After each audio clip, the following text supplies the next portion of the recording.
नमस्ते। अक्सर हम किसी कंपनी का शेयर प्राइस देखते हैं और सोचते हैं, अरे वाह, ये तो बहुत महंगा है ना? पर क्या सच में सिर्फ कीमत देखकर ये फैसला करना सही है? आज हम इसी गुत्थी को सुलझाएंगे कि कोई स्टॉक वाकई महंगा है या फिर सस्ता। अच्छा, आगे बढ़ने से पहले एक बहुत ज़रूरी बात। ये सारी जानकारी सिर्फ और सिर्फ आपको सिखाने के लिए है। इसे किसी भी तरह की फाइनेंशियल एडवाइस बिल्कुल मत समझिएगा। तो चलिए, कीमत की इस पहेली को समझना शुरू करते हैं। मैं आपके सामने एक बहुत ही सिंपल सा सिनेरियो रखता हूँ, जो स्टॉक की कीमतों को लेकर हमारी जो आम सोच है ना, उसे थोड़ा चैलेंज करेगा। तो सवाल सीधा है। सोचिए, कंपनी ए का एक शेयर है 1 लाख रुपए का और कंपनी बी का एक शेयर है पूरे 10 लाख रुपए का। अब पहली नजर में तो कोई भी यही कहेगा कि भाई कंपनी ए ही सस्ती है, सीधी सी बातें है ना। पर स्टॉक मार्केट में ना, जो सीधा दिखता है वो अक्सर होता नहीं है। और यहीं पर आती है सबसे काम की बात।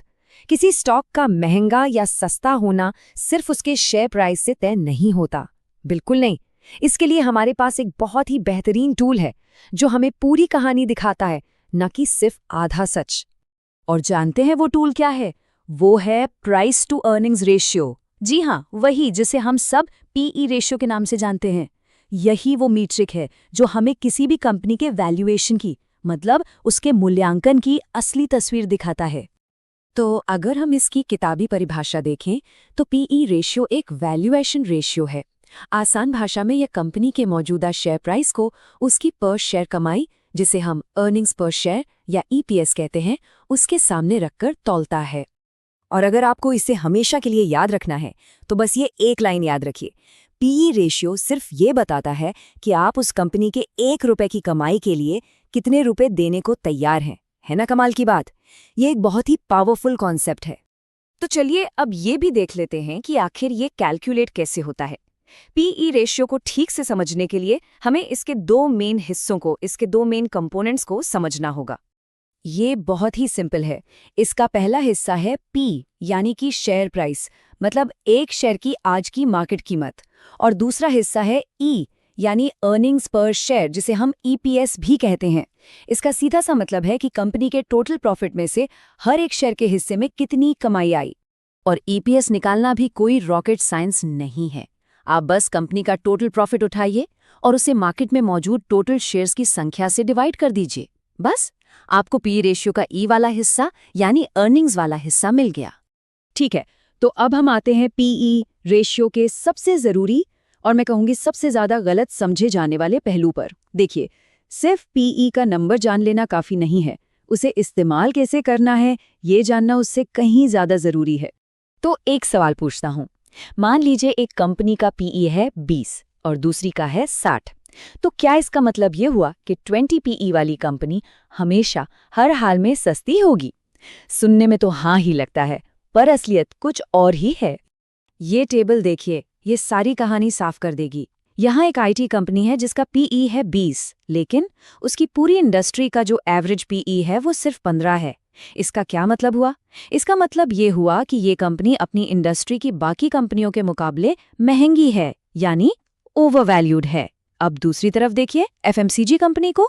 इसका पीई 60 है, जो देखने में तो बहुत ज्यादा लगता है, पर इसकी इंडस्ट्री का एवरेज पीई 70 है। तो इस लिहाज से देखें तो ये कंपनी असल में सस्ती हो सकती है, यानी अंडरवैल्यूड। तो यहाँ से सबसे बड़ा सबक क्या मिलता है? यही कि पीई रेशियो को कभी अकेले में नहीं देखना चाहिए। ये एक अकेला खड़ा नंबर नहीं है। इसका असली मतलब, इसकी असली पावर तभी सामने आती है जब आप इसकी तुलना उसी इंडस्ट्री की दूसरी कंपनियों से करते हैं। याद रखिए, ये एक कंपैरिजन का टूल है, कोई एब्सोल्यूट नंबर नहीं।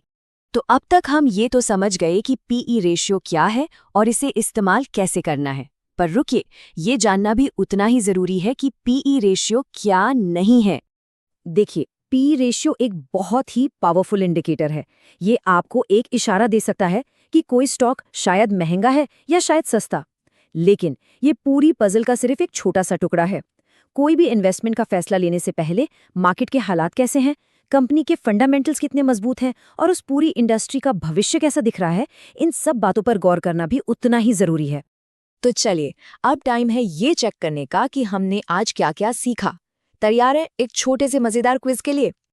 पहला सवाल आपकी स्क्रीन पर, पीई का पूरा नाम क्या है? आपके ऑप्शंस हैं A price to equity, B profit to expense, C price to earnings या डी प्रॉफिट टू इक्विटी। आपका समय शुरू होता है अब। सवाल नंबर 2, पीई रेशियो ये जानने में मदद करता है कि कोई स्टॉक क्या हो सकता है, लाभदायक, बढ़ रहा है या घट रहा है, मार्केट लीडर या फिर ओवरवैल्यूड है या अंडरवैल्यूड। 5 second pause. बिल्कुल सही, इसका जवाब है डी, ओवरवैल्यूड है या अंडरवैल्यूड। तीसरा सवाल, पीई रेशियो को कैलकुलेट करने के लिए हमें किन 2 चीज़ों की ज़रूरत होती है? लाभ और राजस्व, शेयर मूल्य और कुल शेयर, शेयर मूल्य और ईपीएस या फिर ऋण और इक्विटी। और करेक्ट आंसर है सी, शेयर मूल्य और ईपीएस। चौथा सवाल थोड़ा ट्रिकी है। किसी कंपनी के पीई रेशियो का असली मतलब कब सामने आता है? पिछले साल के पीई से तुलना करने पर, दूसरी इंडस्ट्री से, स्टॉक मार्केट इंडेक्स से या फिर उसके अपने उद्योग के औसत से? 5 सेकंड का पॉज। और सही जवाब है ऑप्शन सी, जब उसकी तुलना उसके अपने उद्योग के औसत से की जाए। और ये रहा आखिरी सवाल। एक आईटी कंपनी का पीई 20 है और उसकी इंडस्ट्री का एवरेज 15 है, तो ये कंपनी क्या हुई? अंडरवैल्यूड, फेयरली वैल्यूड, ओवरवैल्यूड या हम बता ही नहीं सकते। 5 सेकंड्स का पॉज।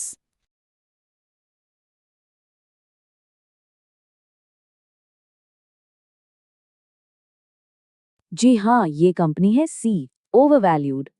वाह, क्या बात है। उम्मीद है आपके ज़्यादातर जवाब सही होंगे। तो बस एक बात याद रखिएगा, पी रेशियो एक कंपैरिजन का टूल है। ये आपको बताता है कि कोई स्टॉक अपनी इंडस्ट्री के बाकियों के मुकाबले कहाँ खड़ा है। तो अगली बार जब कोई शेयर देखें तो सिर्फ उसके प्राइस टैग पर मत अटकीलगा, उसके पीई पर भी एक नज़र ज़रूर डालिएगा। और जाते जाते आपके लिए एक सवाल छोड़ जाता हूँ। पीई के बाद आप अगला कौन सा फाइनेंशियल मीट्रिक समझना चाहेंगे? हमें बताइएगा ज़रूर। जुड़ने के लिए बहुत बहुत शुक्रिया।